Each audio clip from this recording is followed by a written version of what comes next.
So you might have noticed that climate change as a subject has not been in the news as much over the last couple of years. And that is either because we solved it and we don't need to talk about it anymore, or because people just kind of don't care anymore. And sadly, it's definitely that second one. Pew Research shows that activists aren't as active as they once were on the climate change front, and funding for climate change is being cut like crazy. And despite both of these things, we've also seen that the effects and impacts of climate change are getting worse faster than we initially predicted. And the thing is, you probably already have a feeling as to why, because there's a lot of other, more immediate things happening in the world right now. I think it would be impossible for a sane person to not feel a certain level of overwhelm as we watch Donald Trump drive the USA into the ground, as AI turns the movie Her into a documentary in real time, and as there are multiple concurrent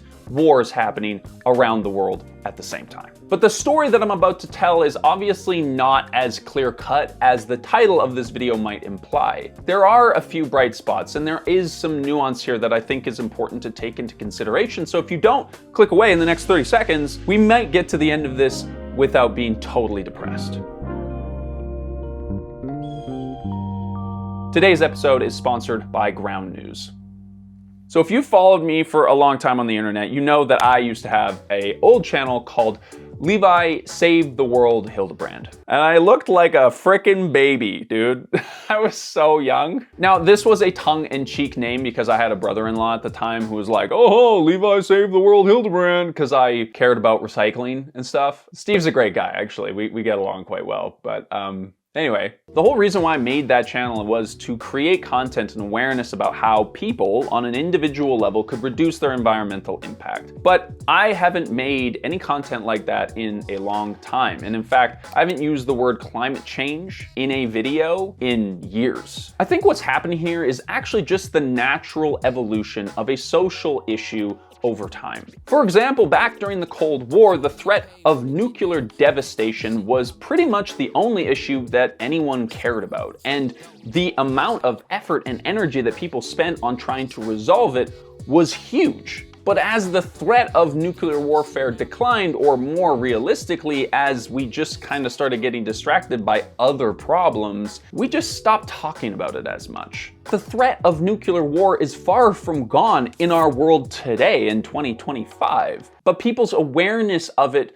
shifts and fades over time. So climate change is far from solved, but the immediacy of it has just sort of shifted to the back burner, where we passively feel the anxiety of our warming climate and these increasingly severe and chaotic storms that happen every single year, and forest fires and sea level rise and migration due to climate-related problems around the world. It's just always there, passively in the background, like ghosts or oxygen, I guess? I don't know. I haven't really flushed out that metaphor yet. But there's another interesting side to this nuclear metaphor, because much like nuclear war as a threat, climate change isn't something that you can see really immediately in your day-to-day life. And so it's hard for people to act on it because it's not like, you know, a person with a knife standing there trying to kill you. It's just sort of an idea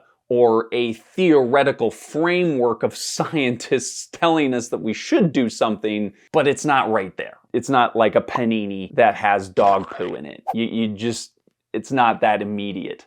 The metaphors are ripping today. Climate change and the impacts of it has just become a new normal for a lot of people today. We're the frog in the slowly boiling pot of water, and whether or not you believe in climate change or not, the forests are burning, the climate is warming, and the oceans are going to rise, and the world is going to become a much harder place for a lot of people to live. And we know this, like we have the science that tells us that this is what's happening, and it's being proven year after year to be true. So why can we not just focus on it and address it properly?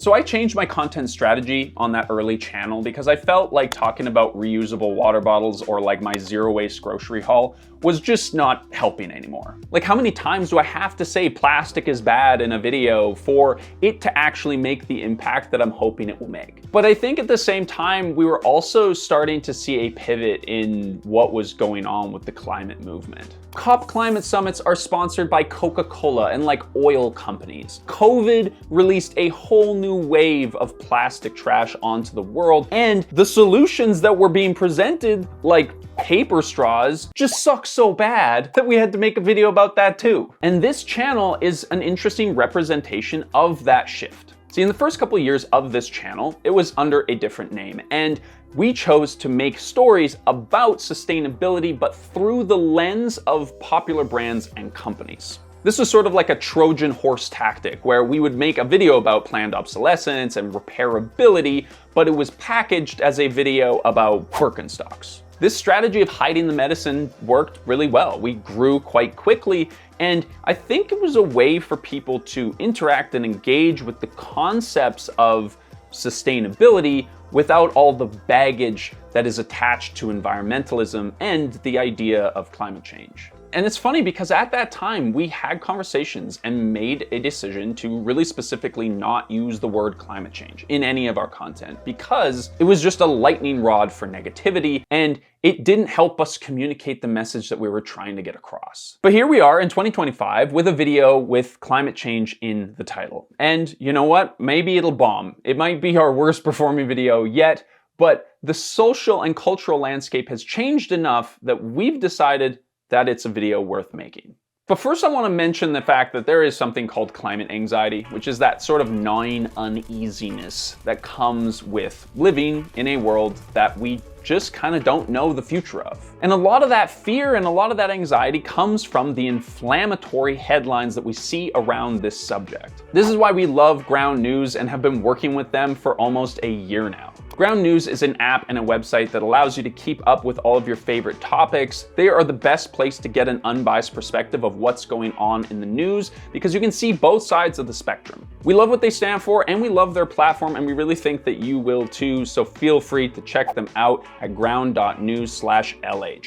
Ground News has thousands of stories covering the subject of climate change just in the last 3 months. And if you click on any one of these stories, you can see who is backing these articles and what level of factuality they are. And this is incredibly important when you are trying to figure out what's going on in the world because you can see what their biases are. We just love Ground News, okay? Because they have a similar mission to us, which is to help you make critical decisions in your life based on the proper information. Plus, they're based in Canada just like us, so that's awesome. I encourage you to jump right in by going to ground.news/LH. You can also scan this QR code. You can join for less than $1 a month, or you can get 40% off their unlimited access Vantage plan by using our link down in the description. That's the thing that we use, and it's awesome. Thanks again to Ground News for all of your support of this channel over the years. Now let's get back into the very lighthearted and easygoing subject matter of climate change. Okay, so from a Trump standpoint, things are not looking good. Obviously, I'm not going to say that things are going great because it seems like Trump's willing to destroy basically the entire fabric of the United States of America if it will make him a little bit richer, and the environment's just like a small obstacle in the way of that. And you're gonna see all those headlines as per usual, but there is a shift in the way that we are talking about climate change generally. If you want a more optimistic and realistic view of what's going on in the world of climate change, I have a few of my personal favorite climate change YouTubers that I'm gonna recommend right now. Hank Green, always an incredible human, makes very engaging content on a variety of subject matters, but when he does talk about climate change, it's usually positive and it's very well-rounded and nuanced. Climate Town is probably the funniest climate change specific YouTube channel on the internet, so it's like a combination of like hilarious and depressing in equal measure. Just Have a Think is a brilliant YouTube channel that talks more on the tech side of things. Dave is always very balanced in his perspective and gives like true dad energy when it comes to this stuff. And maybe the most interesting for me is Simon Clark. He had a science-based YouTube channel for a long time, and then he made a deliberate choice to pivot to specific climate change content in the last couple years, and it's gone really well for him. His channel's doing better now than it was before he made that shift. There's also a bunch of other creators on Instagram and TikTok that I don't have time to list in this video, but we're gonna leave them all linked down in the description in our sources document, which is always available on every single one of our videos, because I think it's important to have other perspectives than just what's in the news. But okay, so some people have chosen to look at the bright side of things, Levi. That doesn't necessarily mean that it's a good thing. Maybe they're delusional. Maybe you just referenced all the people who are out of their fucking minds, dude. So what is happening with this shift in the way that we talk about climate change? Well, I think first and foremost, it's been a shift away from individual action. Back in the day, videos about minimalism and zero waste hacks would get millions of views of people explaining how they've changed their individual lives to be less impactful on the planet. Now we've got videos from Climate Town talking about natural gas that get 500,000 views. Dave on Just Have a Think has a video where he breaks down a dense academic paper about climate change impacts on sea level rise. The video has 150K views. Look, Simon Clark makes a video about how much progress we've made on climate change, and it has 1.8 million views. I really don't think that that would have happened even 5 or 6 years ago. Generally, I would say that people on the internet who talk about sustainability or environmentalism in any capacity are now talking about it at a systems level. And in many cases, I think they're doing it from a more optimistic standpoint. So the reality is climate change is not the only issue anymore. We've got a genocide going on in Gaza. We have a war happening in Ukraine. We have AI technology promising the demise of humanity as a whole, and Trump is the fucking president. That's a giant tornado of holy shit that most people, I would say everybody, doesn't have the mental capacity to deal with on a day-to-day basis. And so climate change has sort of had to take a back seat. It's the less immediate problem, and so it is being reframed by the people who talk about it. Because as I said off the top, it's hard to give a shit about the temperature of the ocean when you're at war. For decades, experts have been saying that an unstable climate would create a lot of social and political instability, which would then create instability in people's lives, which would then create more inability for us to address the climate change issues that were happening in the first place. But you already kind of felt that, right? You probably clicked on this video because that's how you felt. For millions of people, this has been an issue that we've known about for a long time and that we have been frustratingly not able to coalesce around and actually properly address. And it feels like we're losing hope, you know? It feels like we're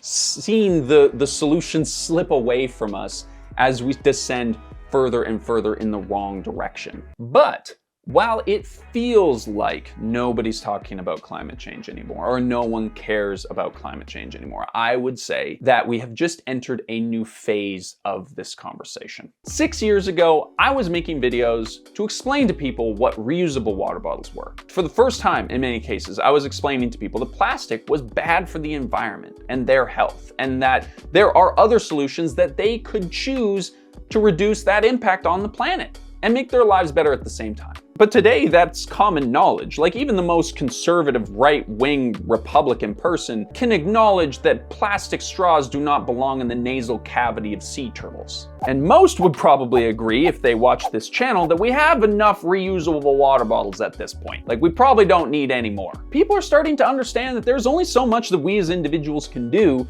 when we have massive corporations using billions of liters of water and tons of electricity to create AI art or whatever. And so we've evolved again, right? I think we went from, wait, plastic is bad, to plastic recycling doesn't work, to why is everything made of fucking plastic? As we have come to collectively deepen our understanding of the problems that we are facing, the way that we talk about them and the conversations that we have about it have to change. And I think probably one of the biggest shifts that we've seen in the last couple years is the millions of people who are actually affected by climate change now. Like, for millions and millions of people now, the impacts of climate change are not theoretical. They are a fact of life. Yes, of course, there is obviously going to be like some real climate change deniers who would tell you that none of this is real as their house washes away in another 1 in 100-year flood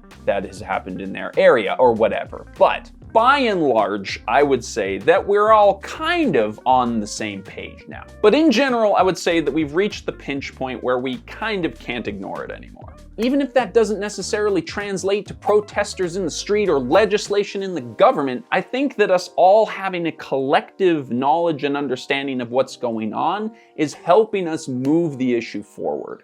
But also, critically, I think we're starting to realize that all of this stuff is connected to each other, right? And that's really the next step. So Greta Thunberg got on a boat and went to a war zone. And it was in the news, and it was controversial, believe it or not. Why is Greta Thunberg in solidarity with Palestinians? Isn't she all about saving the planet? Yes, she still cares about the planet. But Greta Thunberg, like a lot of people increasingly now, are starting to realize that the health and safety of people around the world is directly linked to climate change. Climate change is a wicked problem, which is to say that it is a problem that includes a multitude of factors with deep and varying complexity, because it's all tied up in our social issues, political issues, and it taps into and touches so many different parts of our global system. And it is this scale of a wicked problem that connects it to everything else, right? You can't expect to fight climate change and defund public schools at the same time, or cut funding to universities, or exploit farmers, or deport people without due process. The fight for a livable planet is the fight for a society that treats everyone as a human being. Because the reality is, we're not talking about saving the planet, because let's be honest, the planet's gonna be here long after we're gone. It feels like we're on the precipice of a really big shift, and it could go either way. We're questioning our humanity and the structures that have held our society together, at least relatively peacefully, for the last couple hundred years. Because it's not about saving the planet, it's about saving ourselves. This was a hell of a script for us to write. It took way longer than the other content that we make about water bottles, believe it or not. So if you did like it, make sure to literally like it. And if you want to see more of the content that we make, subscribe. If you want to support what we do, we have a Patreon page linked down below. We will see you in the next one, whenever that comes out, hopefully next week if we're not burnt out.